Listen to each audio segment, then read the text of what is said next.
Okay, everybody, so in this video we have Leibniz notation and average and instantaneous rates of change. I think in another videos, one of the other assignments that it came up, the topic of average and instantaneous rates of change, but they'll play a bigger part here in these videos and this assignment that these videos are related to. Anyway, all right, so how about before we do my first problem to illustrate this stuff, I thought I would do one, I kind of decided this after the fact when I made these slides, that I'll do one a little bit simpler to introduce even some more basic terminology and more basic math, okay? I don't think you'll find the math in any of this video to be complicated. It's mainly about learning some new notation, which means symbols, some new vocabulary, but the math is pretty simple. Okay, so we'll be using this Greek letter delta for us, which will mean change. And if you took any science, if you took chemistry or physics, you've probably seen the delta symbol used to represent change before. So that's what I mean when I say delta notation. Now I want to give a simple example of this notation in use. So question goes something like this. Suppose that these observations are recorded. All right. So maybe they've got a timer or a stopwatch or who knows, whatever. And at time t is equal to 1, they record that the temperature is 71 degrees Fahrenheit. And my time is in hours, okay? And then 1.5 hours later, which will be at time t is equal to 2.5, we record the temperature as 74 degrees Fahrenheit. Okay, now these are just measurements, that's it. But suppose I ask you to calculate some things based on delta notation. What does delta mean again? Delta represents the change of anything that can change, all right? Based on my measurements in my table, can you calculate delta lowercase t, delta uppercase t? All right, well, okay. Look at it. What do you think? So what's delta lowercase t? It changed from 1 hour to 2.5 hours. So delta t would be this number minus that one if you really want to break it down. Okay? And so that would be 1.5. Is delta t, is it just a number or is it a measurement? Yeah, the change in time was 1.5 hours. I do think that we should include the units when there are units to include, all right? What's delta uppercase t? Well, I mean, if it was 71 degrees and then later it was 74 degrees, then the temperature changed by 3 degrees, okay? But if you really want to break it down, let's say it's 74 minus 71, but then again, that is 3. And again, is delta capital T, is it just 3? That's it? Or is it a measurement? Well, what we want to say is that the temperature changed by 3 degrees Fahrenheit. So let's go ahead and put our units in there. So that's delta lowercase and uppercase t. Now, what we're really interested in calculus is not so much the individual changes, but I'm more curious how things change together, all right? I mean, often like one thing like temperature is linked to something else like time. All right, the temperature might also be linked to the humidity and so on. Like the temperature can depend on lots of different things. Temperature can depend on how many hours has the sun been shining, or who knows. What is delta uppercase T over, meaning divided by delta lowercase t? Well, okay, so I calculated these individually already, and I got it, so 3 degrees Fahrenheit, that was the delta uppercase t, and I got 1.5 hours, that was delta lowercase t. And what if I divide those numbers out? Like, because I do have some numbers there. I've got some measurements too, but I also have numbers. This is 2. Right? 2 degrees Fahrenheit per hour. So this has a new interpretation that these didn't, okay? I can interpret this this delta uppercase T over delta lowercase t as the rate or the speed the temperature was warming. Okay. All right, and that's the kind of thing that we're interested in calculus is the rate something is changing. And here I'll say the temperature was changing with respect to the time. All right, so we say with respect because it's not like the temperature was just going up and down and it has nothing to do with anything else. It was going up as time advanced or as time passed, all right? Okay, now, so that's what I want to say about this first slide.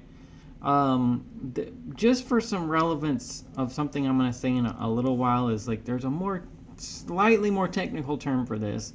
Yes, you can probably see that that number can be interpreted as the rate or speed that the temperature was warming according to these observations, but it would really be called the average rate or speed that the temperature was warming. Okay. All right, so I think if you're okay with this, then we're off to a good start in this video. So let's look at something else then. I'm going to go back to what was my original slide here. Okay. And this time I give you a function to start with. It says for the function u is equal to 2 times the square root of t, calculate the following, and I give you some stuff that you've seen before and then some stuff that you haven't seen before. Okay, so here goes. First, the deltas. What is delta u over delta e? Or delta u over delta t? When t is 4 and t changes by 0.01. All right? Now, before I do that, I want to point something out about this, that we will have to be appreciating function notation a little bit with this. This is a function. But when we have functions, we could say one variable is a function of the other one. And in this particular equation, I want to say u is a function of t. Okay, what does that mean to say u is a function of t?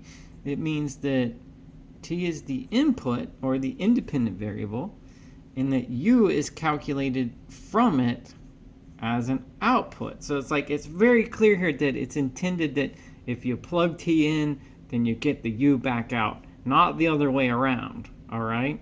So that's what we mean when I say u is a function of t.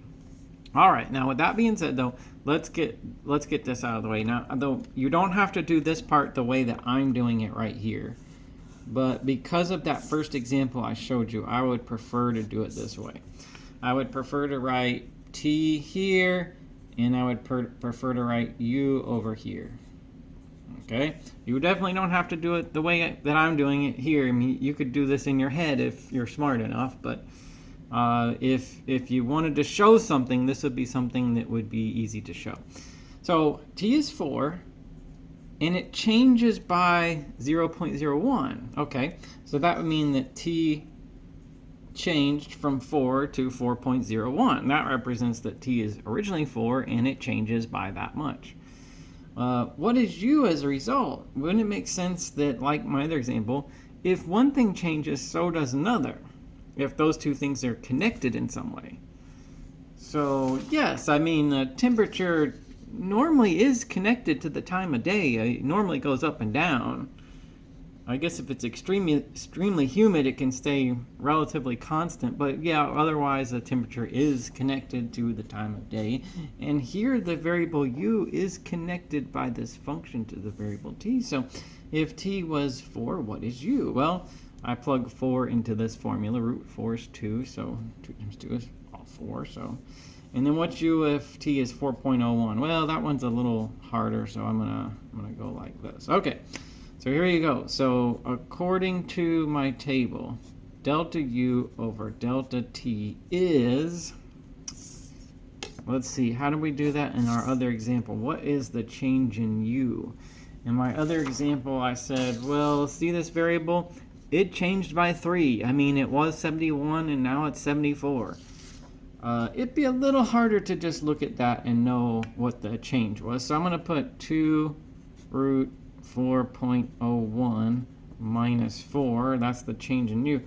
What is the change in t? Well, I already gave that to be 0.01, but if you wanted to be consistent, you could do like this, okay? There you go. We would calculate that. We'll see what it is. Now, you could write this down without writing the table. I'm writing the table just to be a little bit more organized about it. I'm being a little more systematic about it for those of you that want to see the numbers organized a little bit better. You know, however you want to think about it, but I'll leave it up to you what you want to write. Okay. Anyway, so I'm gonna calculate this number. Let's see, 2.4 minus 4, and so I'll get 0.4997. All right. Okay, with some rounding, 0.4997. Okay. So now I've got my delta U over delta T. All right, now, so in this case, then that does not have units. It doesn't say that these are measurements or anything like that. They are just numbers in this example, so that's what I'll give you. All right, so we're done with that.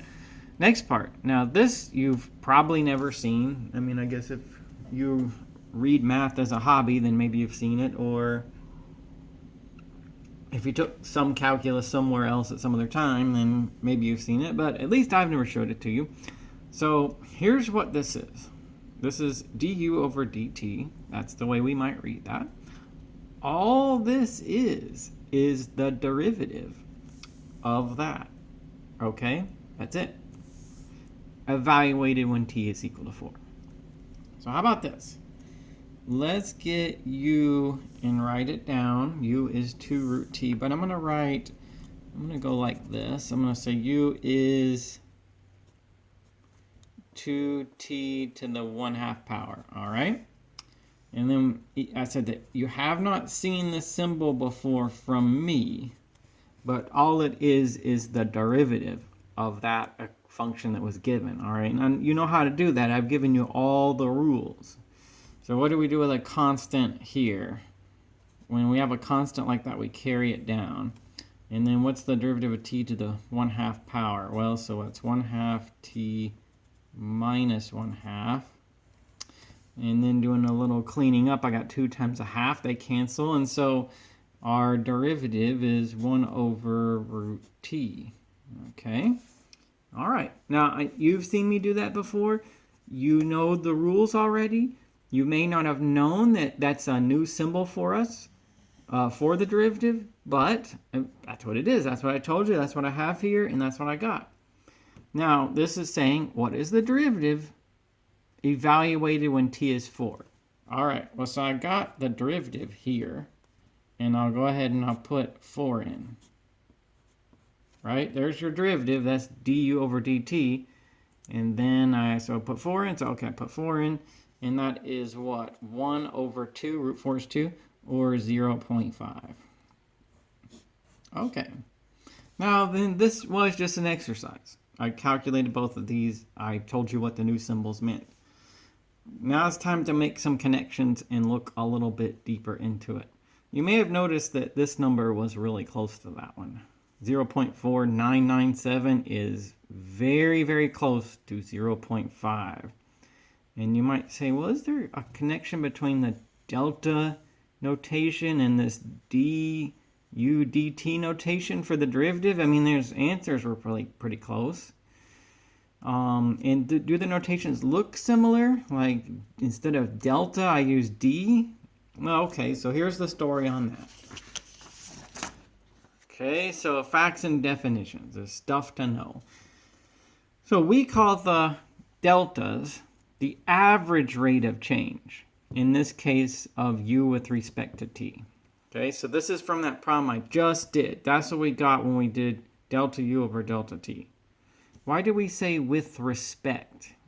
Well, because one variable changes with respect to another. They change together. It's really that the change in t is what causes the change in u. You could look at it like cause and effect. So we'll say that the delta notation is the average rate of change of u with respect to t. And then this notation for the derivative we'll say is the instantaneous rate of change of u with respect to t. Okay, so this is just some terminology. Another time I'll tell you why average is the right word for this one and why instantaneous is the right word for that one. But all right, this derivative notation, that's what's called Leibniz notation. If you ever hear Leibniz notation, that's this du dt. What might we have written before today? U prime? Didn't we just put primes for derivatives? Yeah, that's what we used to do. Why now with this notation? Well, because of the comparison here. I mean, when you find the derivative of a function, then it is going to roughly approximate how the variables are changing together, all right? But nonetheless, that derivative is called the instantaneous rate of change of u with respect to t. So that delta is the average rate of change.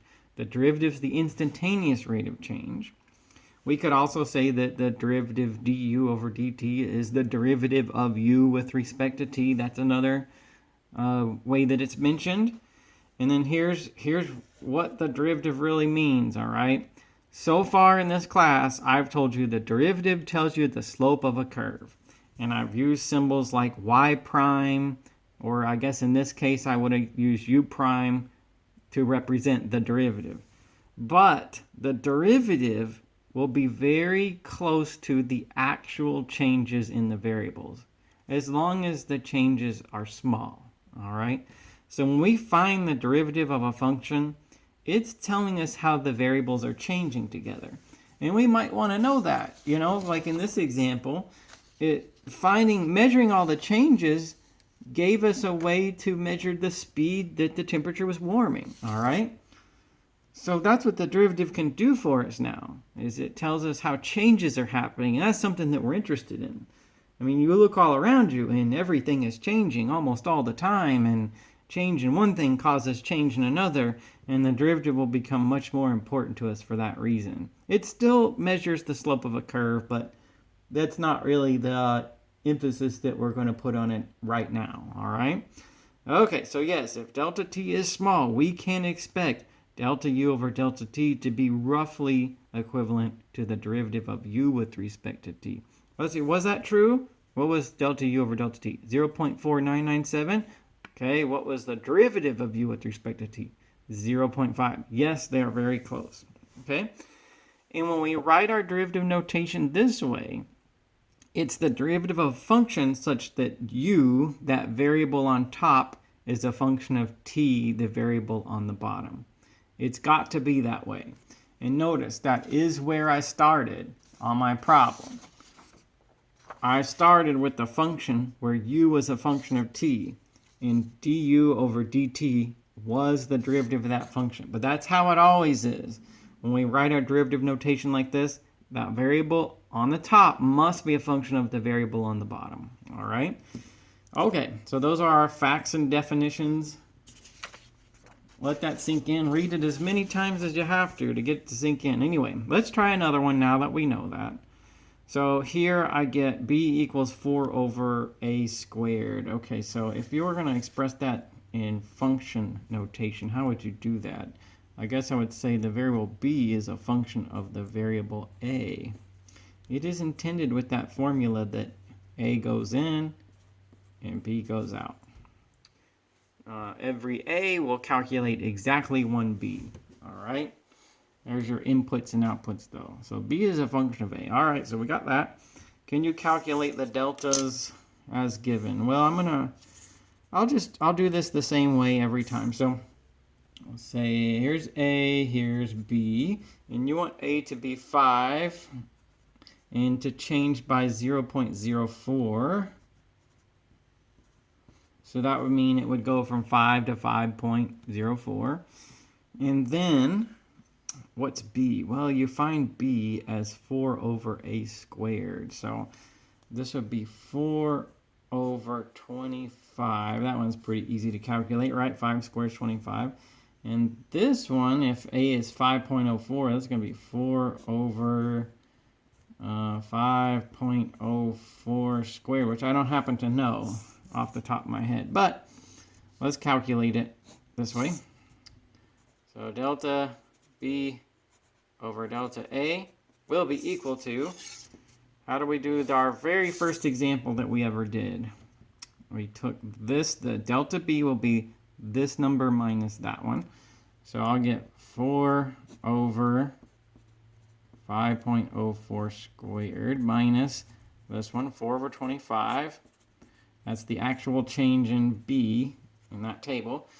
And then down here, the delta A, well, that was given to be 0.04, but if you took 5.04 minus 5, that's what you'd get. So I'm just going to, this time I'll write that down.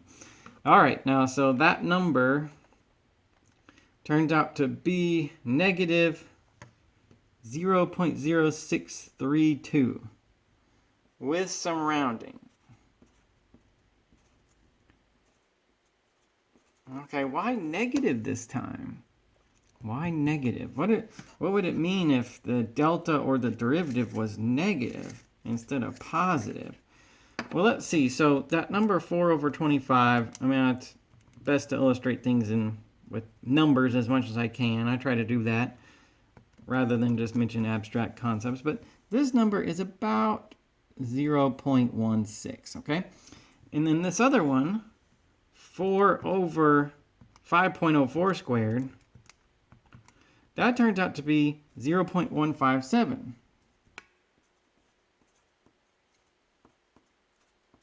So it just meant that B got smaller. A got bigger and B got smaller. That's what the significance of that negative right there is, okay? All right, so it's worth pointing out because that's a detail that will come up from time to time. So let's say B, at least here, is getting smaller as A was getting bigger. Another way to think about this is that the variables A and B were changing in opposite directions. One of them was getting bigger when the other one was getting smaller. But in this case, it was A got bigger and B got smaller. All right.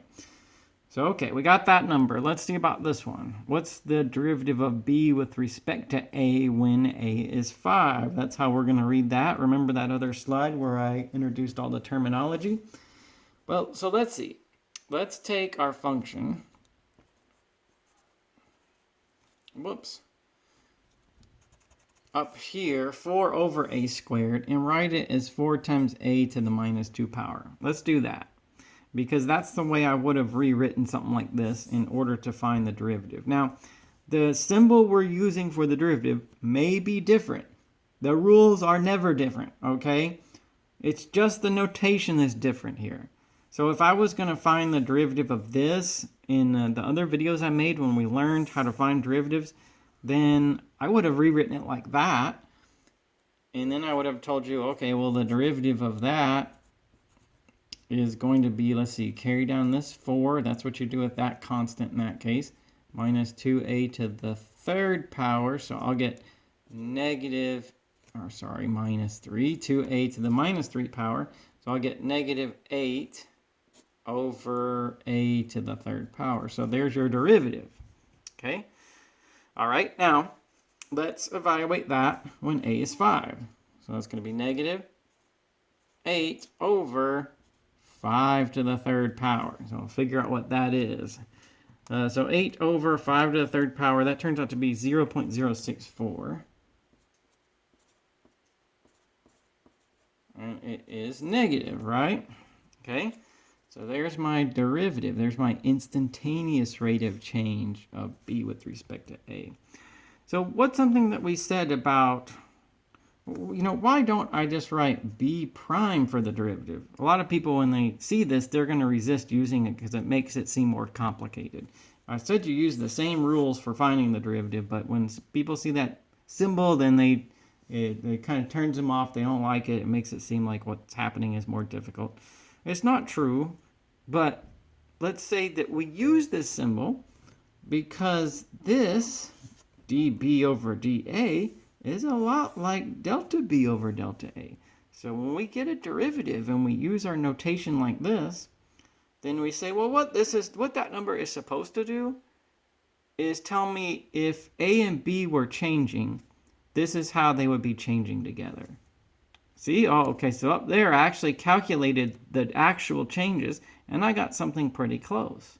That's what's supposed to happen. We did say that if the changes were small, the derivative and the average, or the derivative and the deltas, will be approximately equal. And so it gives you a way to interpret the derivative. So when you find the derivative, it's not like you just use the rules and you get an answer. You could say, well, if I calculated the change in B over the change in A, it would be about that number. And look, there it is. They're both negative. In fact, they're both negative because B is going to get smaller as A's get bigger. And that's how we can expect it to be in the future. So now in the video, I hope that you didn't think the math was hard. But I hope you saw the connections between the delta and now this new symbol for the derivative.